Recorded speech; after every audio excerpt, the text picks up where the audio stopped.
I'm Zachary Fowler, and you're watching Fowler's Makery and Mischief. Yeah. All right, thank you. Yeah, I'll text you tomorrow when I'm on my way over. All right, bye. All right, we have got ourselves some pigeons for a catch and cook over at the farm that where I bought mushrooms in the past. Maybe we'll get some mushrooms to go with these pigeons as well.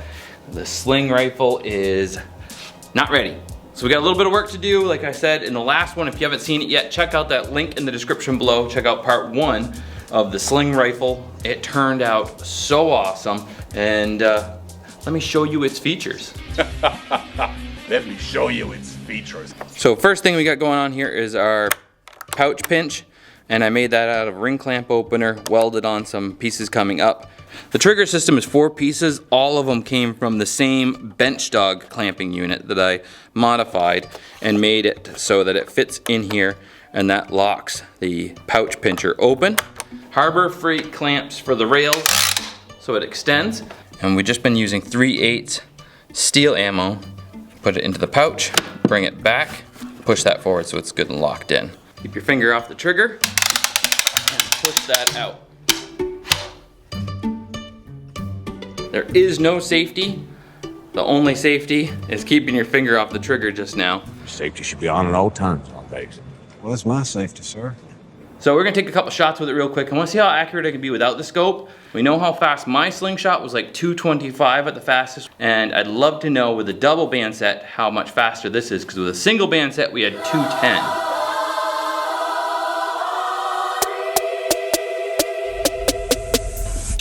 Should be wearing safety glasses.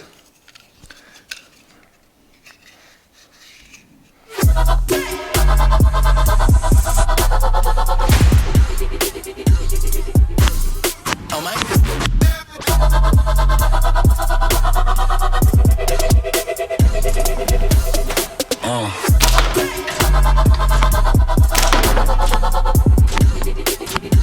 There we go. Oh my. Got something fun to shoot at. Full soda cans. Let's see what that looks like.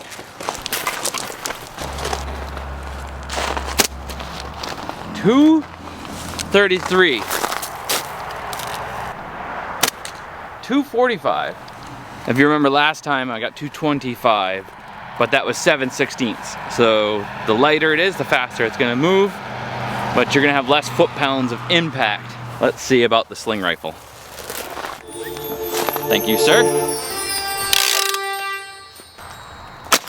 275.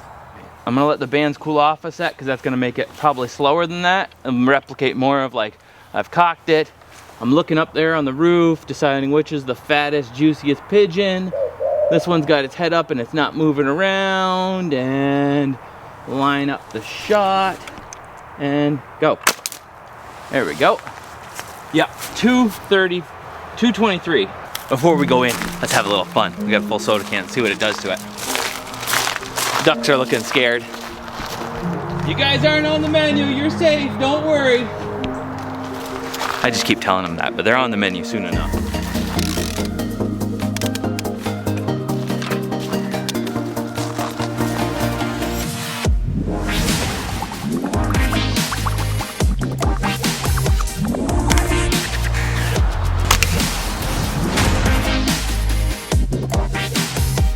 Now we need some accessories to really make this thing shine and super accurate. We need to go shopping. Go shopping. Go shopping. Alfred, let's go shopping. Yes, sir. Pop onto Amazon, grab a bipod, a little scope, Picatinny rails to mount it all, maybe a sling, and let's check out. All right, that shipped fast, and now we have everything we need to make this sling rifle look really cool, but more importantly, really accurate. And speaking of shipping, that brings us to our sponsor for today's video, ShipStation. When I started my business 5 years ago and I started doing YouTube, Fowler's Makery and Mischief, I also started Fowler'sMakeryandMischief.com, knowing that I wouldn't be able to get sponsors and it was gonna take some work. And so I was gonna sell the items like the shovel that I used on a loan, and I was printing out labels. All you need is a stamp and a unicorn sticker. by like copying and pasting and then going to the post office and getting in line with everybody else and waiting to ship my packages, like a day and a half of every single week just to ship. I was exhausted and I didn't want to do this business anymore. But then I found ShipStation. When I found ShipStation, it changed my business game completely. It gave me back so much of my time. The presets with ShipStation means that I can go in and I can choose a certain size box and envelope, lay my item on the scale, it prints me up a label, and I put my packages outside and the post office is scheduled to pick them up. So whether you're a small business start out like mine was back in the day, or you have a big business like mine's turned into these days with a warehouse and lots of product being moved every single day to the point where we had to move it out of my place, ShipStation is still one of the most important parts to being able to get the products out to you every single day. Check out ShipStation, linked in the description below. I believe there's a code and some savings. Hey Matt, what's the code? What's that code again? ShipStation.com/Fowler. Is there savings? Yes. What do they get? 2 months free. I use it to build my business. You can use it to build your business too, save you lots of time. Check out that link or go to ShipStation.com/Fowler and let's get on with the build. Let's see, we got our box of goodies to add to it. This is just a little scope I bought on Amazon. Fairly cheap, but decently rated. So, Smash. so what I'm seeing here, and I knew this was gonna happen, we gotta rise it up. All right, I'm liking that. If it's too high, like the scope is up here, a shot at 15 feet, I would have to aim down, like aim down with the scope so much that what I'm aiming at wouldn't be in the scope for me to hit it. Whereas if that line is a little bit more consistent between the two and they're closer together, that shot at 15 feet, I might have to aim down a teeniest bit, but I'll be able to put it directly on that, 3 mils up or 4 or 5 mils up, and then punk right into what I'm aiming at. And then at 30 feet, I'll be able to put it dead on. And then at 50 feet, I'll know I'll have to hold it up by like 3 or 4 mils.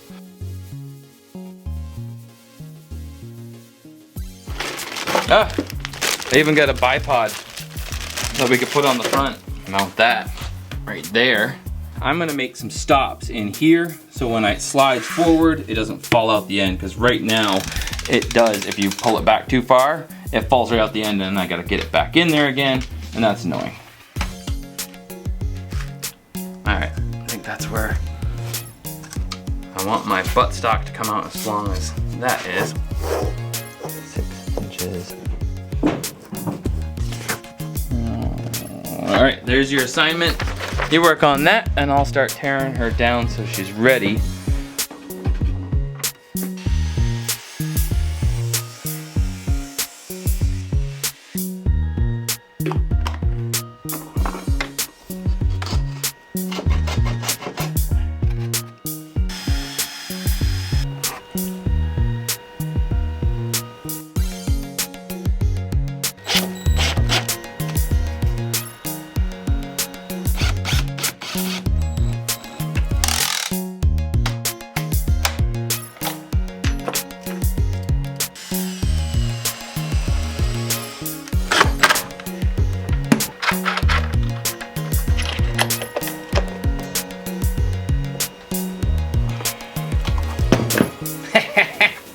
How cool is that? So now we gotta cut a kangaroo pouch. I wanna up my pouch game because the last one was getting pretty stretched. Kangaroo hide is super resilient. It's one of the few leathers that you can use for making slingshot pouches that, in time it doesn't stretch and stuff. Most cheaper leathers, even cowhide, other leathers, they'll stretch. There's a lot of stretch to them.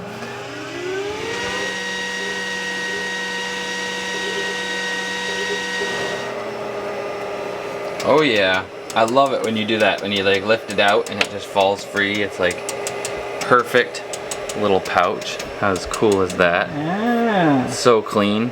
And it stinks. Huh? Why don't you whip out a couple more of those? We'll make 3 band sets for the whole thing and replace the ones that are on there because they got a rip in them. And I'll make the bands.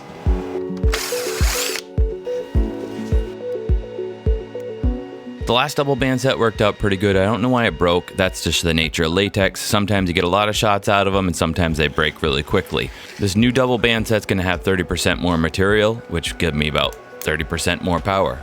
We can always use more power, can't we? This is for sure going to be the thickest, strongest band set for a slingshot I have ever made. That might be too much. We have to test it.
I can actually tune it up to work really well with that scope. I think it's time to go and sight the scope in then. Let's do it. This barn is 38 straight across. We'll move this back. I love that I got the bipod or tripod. Bipod, tripod.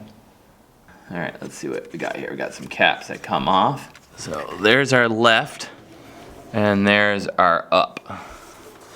Now, as you can see here, because I put the stops in here so it doesn't fall out the end anymore, it doesn't pull out quite as far. It comes out, there was about 2 more clicks because the stops are in there. There's a teeniest bit of tweak to the pouch and that screw keeps it from going right where I had machined those things. But let's see if we can't get it tuned up or sighted in where it is, because if it's consistent, then it doesn't really matter. Wow, that feels strong. That feels like there's so much more, so many more pounds of pressure. Here we go. Scope in it. That is so cool. It's just like, whap. If I had to predict, I bet you that maybe was 310. That's fast. Ooh, it's 2 shots and they are right, almost stacked on top of each other. A little bit lower, so we got to go left. I'm not sure with this scope how many clicks it takes, so I'm just gonna go whoop. A little bit low.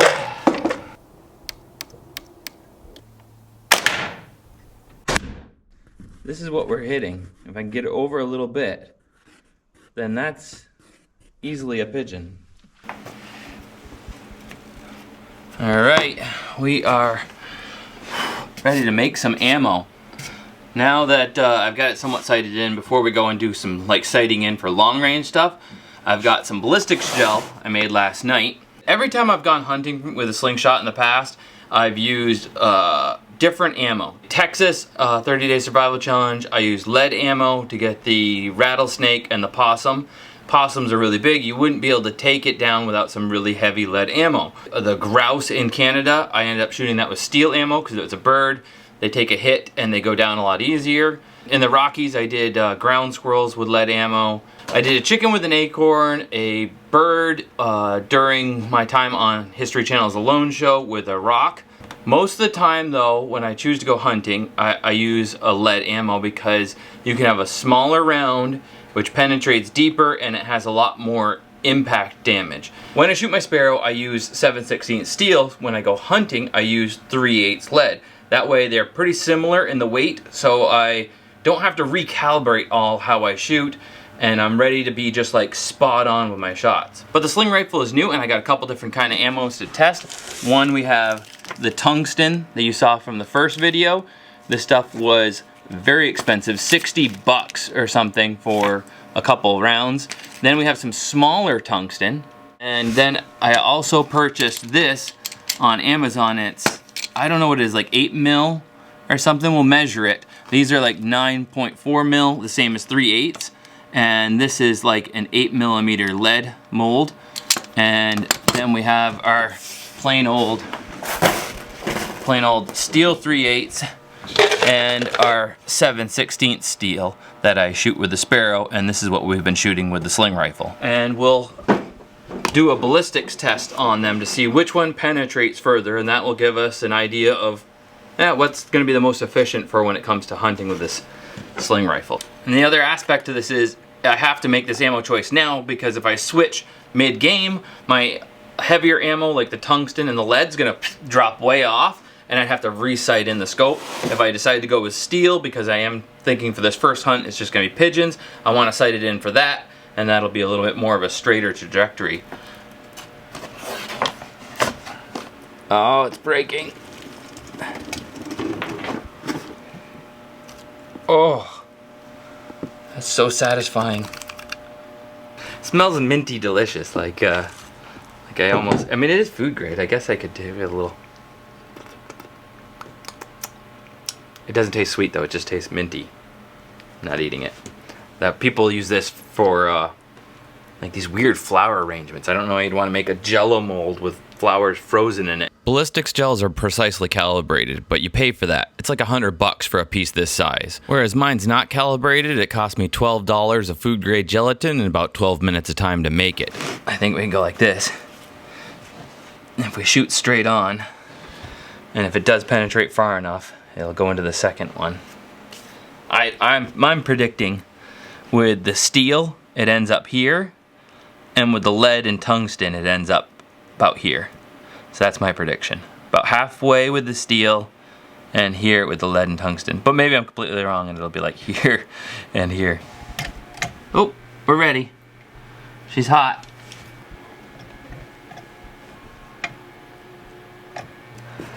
Pull that, and it cuts the tips off. There we go. And out comes your ammo. Okay, so you can see where it cut off from the mold. So they're not perfect. All right, just put the little chunks back in there.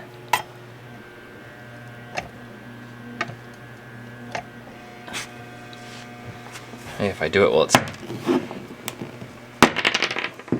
hot. Ooh, that one turned out really good.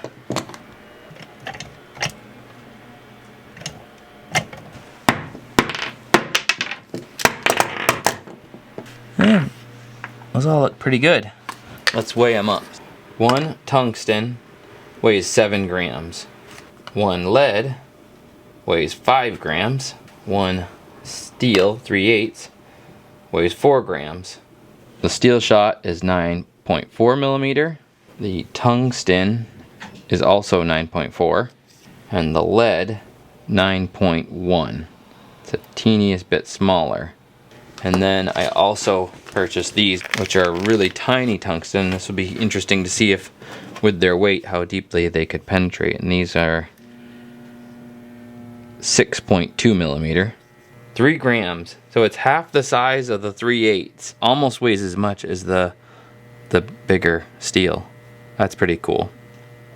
When I hunt my sparrow, the 7/16 that I usually shoot for target practice weighs as much, or pretty close to, the lead. Leave it in the comment below. Predictions. Steel, 3 inches. I'm thinking 3 or, I don't know. It all depends on how soft this is. Ballistic gel is completely calibrated out. I haven't calibrated this. This is just gonna be which one penetrates deeper. 7, 8, 9, 10. Oh my goodness, that is so cool. Look at this.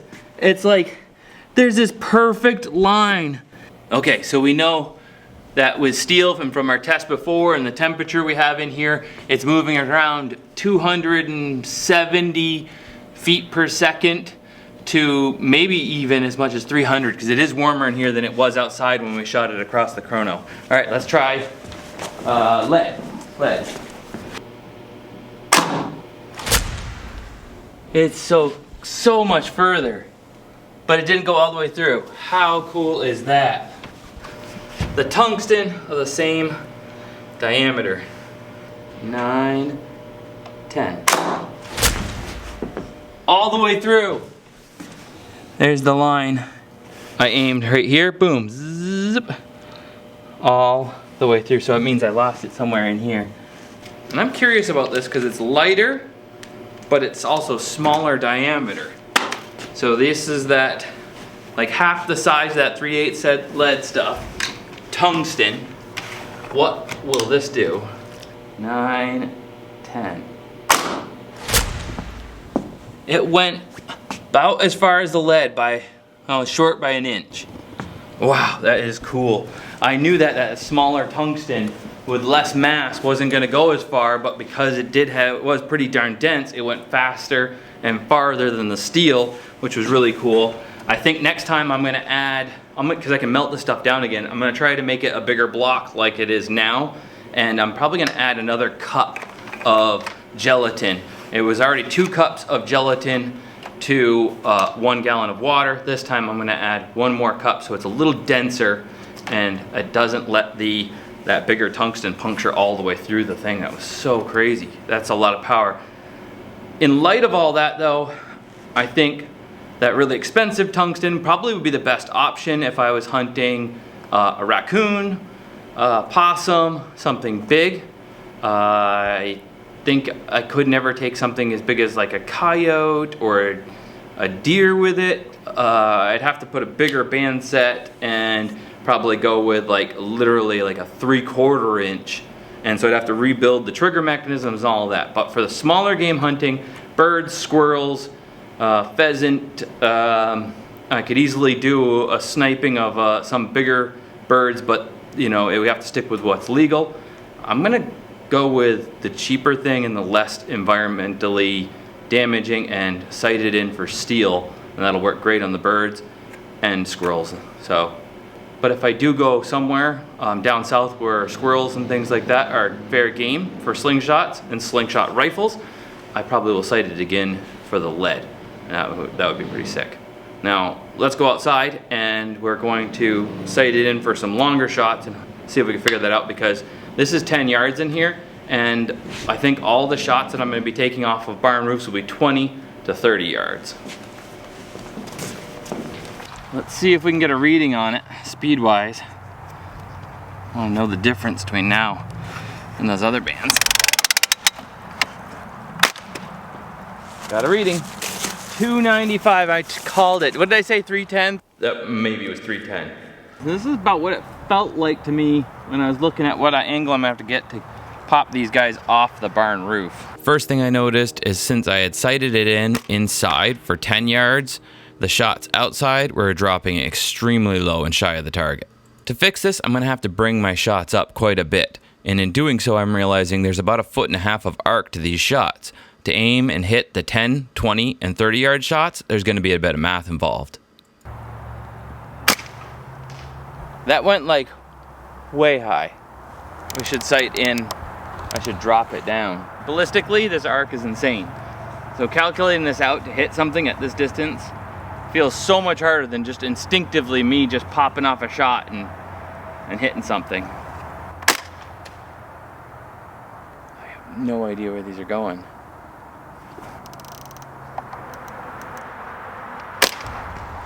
Oh, I hit it. I was a little bit high. Like when I shoot that distance with my Sparrow, I shoot one shot and I'm either on or I'm not, and if I'm off, I instantly am able to correct in the second one. I can really, but that's because I could see the ammo. With this, I'm not seeing a lot. So if I put one across the top of the roof and just miss, I'm not gonna really have a great feeling. I'm not gonna have the best of feelings as to exactly how far I missed by.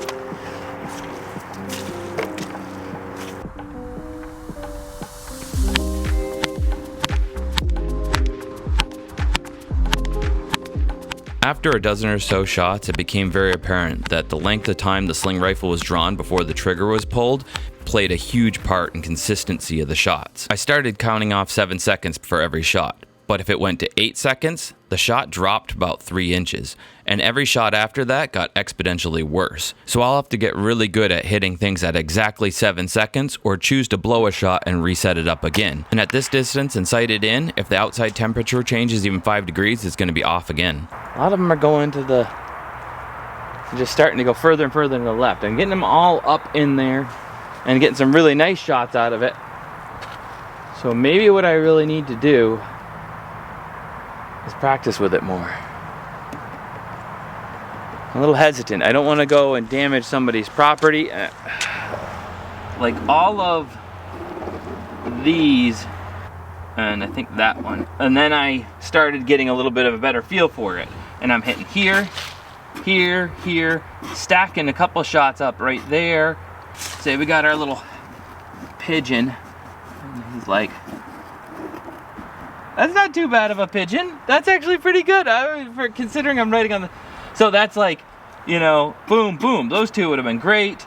These guys would have missed him, but the guy next to him, you know, like, you know, he's like, he would have been sucker punched right in the jaw, and then these ones here would have just sailed, most likely, right over their heads. There's so much to it. Like I could really spend a lot of time on this. Really means I need a lot more shooting practice with this, especially before I go to somewhere with a really nice roof, where I got to go somewhere where they're on like a tree or a wire, scare them off. I think we're gonna need some more practice.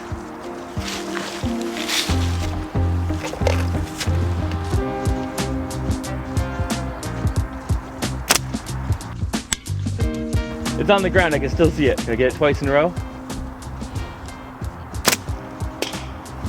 Twice in a row. On the ground, it's half hidden behind the propane tank. High stakes. 3 times, you hear that? That might have been a skip, but that was a tin. 3 times. Oh, that was the propane tank. I just have one more crazy idea. I don't know if this is gonna work, but would a Nerf ball thrown fast enough penetrate the gelatin mold? I'll have to manually, there we go, set the pliers in there. Here we go. Oh. Oh! Made quite the, look at that. It did kind of make a circle, it didn't penetrate. All right, well, she didn't puncture the gelatin. We'll just have to make it stronger, faster for next time. But for now, she's all tuned up, and I can do some more practicing with it, and then we'll get out there and do a catch and cook. We'll see you in the next one. Fowler out.